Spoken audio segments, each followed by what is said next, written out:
Hey guys, in this video I'm going to show you how to craft stairs in Hytale.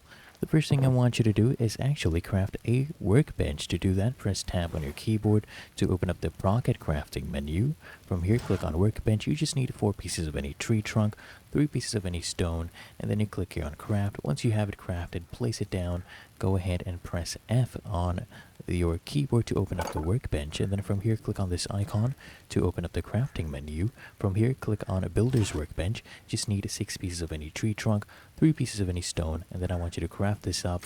Go ahead and press F on your keyboard at the builder's workbench, and then here under input I want you to just go ahead and place in stone, or you can place in some logs or wood, and then here you'll see we have stairs. So come here, click on that, click on craft, and we have crafted some stairs.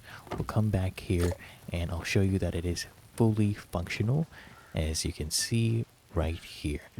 And that is how to craft stairs in Hytale. If you found this helpful, make sure you smash that like button and subscribe to the channel.